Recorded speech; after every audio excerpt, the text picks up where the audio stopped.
कभी सोचा है कि ये जो राक्षसों और देवताओं की कहानियां हम बचपन से सुनते आए हैं, ये असल में हमारे ही मन का आईना हो सकती हैं? तो चलिए आज इसी रहस्य से पर्दा उठाते हैं और देखते हैं कि ये पौराणिक जीव हमारे बारे में असल में क्या बताते हैं। तो फिर सबसे पहला सवाल तो यही उठता है कि हम उन जीवों की कहानियां गढ़ते ही क्यों हैं जो कभी थे ही नहीं। मतलब जो चीज असल में है ही नहीं, उसके लिए इतना गहरा आकर्षण क्यों? देखिए, इसका जवाब ना हमारे अंदर ही छिपा है। ये मिथक, ये कहानियां एक शीशे की तरह हैं जो हमारे डर, हमारी उम्मीदों और हमारे अनकहे सपनों को हमारे ही सामने लाकर खड़ा कर देती हैं। तो चलिए सबसे पहले बात करते हैं उन पहरेदारों की, यानी गार्डियंस की। ये वो जीव हैं जो दरवाजों पर खड़े मिलते हैं, जो हमारी सीमाओं को और हमारी काबिलियत को परखते हैं। ये सिर्फ दरवाजों पर खड़े कोई सिक्योरिटी गार्ड नहीं है। जरा सोचिए, किसी जादुई खजाने तक पहुंचने से पहले एक मुश्किल पहेली सुलझानी पड़ रही है। ये संरक्षक असल में ज्ञान और शक्ति के असली गेटकीपर्स हैं। वही तो तय करते हैं कि कौन आगे जाने के लायक है और कौन नहीं।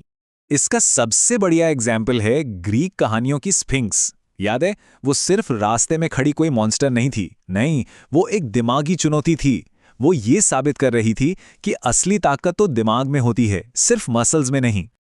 और ये रही स्फिंक्स की वो मशहूर पहेली। जरा सोचिए, क्या जवाब हो सकता है इसका? थोड़ा टाइम लीजिए। जी हाँ, इसका जवाब है इंसान। बचपन में 4 पैरों पर, यानी घुटनों के बल, जवानी में 2 पैरों पर और बुढ़ापे में छड़ी के सहारे, यानी 3 पैरों पर। देखिए स्फिंक्स की ये पहेली कितनी खूबसूरती से हमें हमारी ही जिंदगी का सफर दिखा देती है। अच्छा, अब बात करते हैं उन क्रीचर्स की जो हमारे सबसे गहरे डरों को आवाज देते हैं। वो डर जो तबाही और अनजानेपन से जुड़ा हुआ है। ये राक्षस सिर्फ डराने धमकाने के लिए नहीं होते। ये उन बेकाबू ताकतों के सिंबल हैं जिनसे हम सब डरते हैं।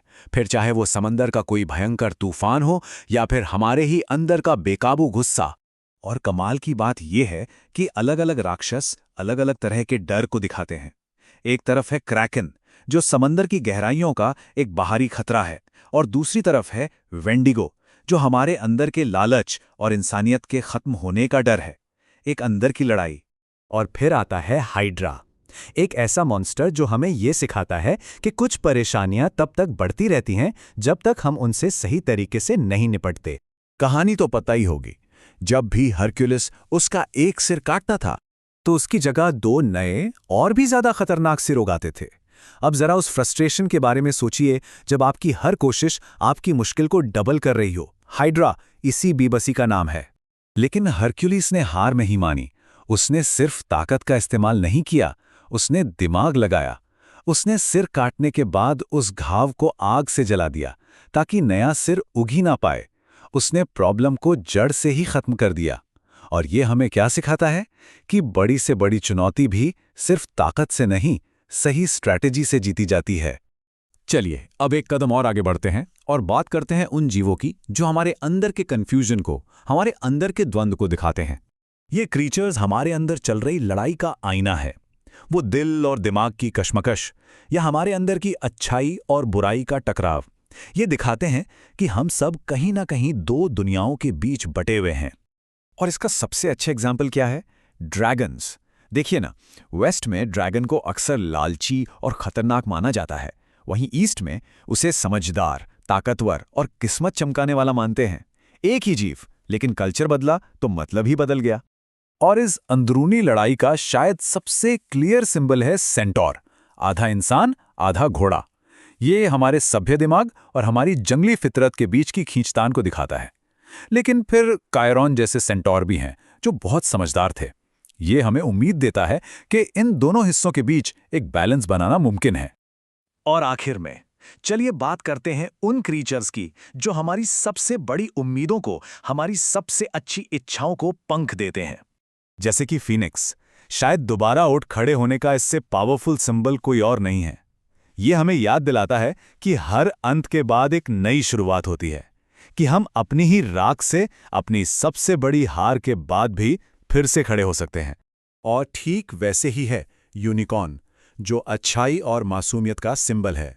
इसकी कहानी हमें बताती है कि सादगी और नेकी में इतनी ताकत होती है कि वो दुनिया के सबसे बड़े जहर को भी काट सकती है। तो फिर हमने क्या देखा? यही कि ये सारे जीव, चाहे वो दरवाजे पर खड़े पहरेदार हों, हमारे डर को दिखाने वाले राक्षस हों या हमारी उम्मीद के सिंबल हों, ये सब असल में हम ही हैं, हमारे ही अलग अलग रूप हैं। तो असल में ये कहानियां सिर्फ मनगढ़ंत जीवों की नहीं हैं। ये कहानियां हमारी हैं, हमारे सबसे बड़े डरों की, हमारी सबसे ऊंची उम्मीदों की और इस दुनिया में अपनी जगह तलाशने की हमारी उस कभी ना खत्म होने वाली कोशिश की कहानी। तो एक सवाल के साथ इस बात को खत्म करते हैं। अगर आज के ज़माने में हमें कोई मिथक बनाना हो तो हमारा मॉन्स्टर कैसा होगा? वो हमें किस चीज़ से डराएगा? टेक्नोलॉजी से? अकेलेपन से? और हमारी उम्मीद का प्रतीक क्या होगा? सोचने वाली बात है ना?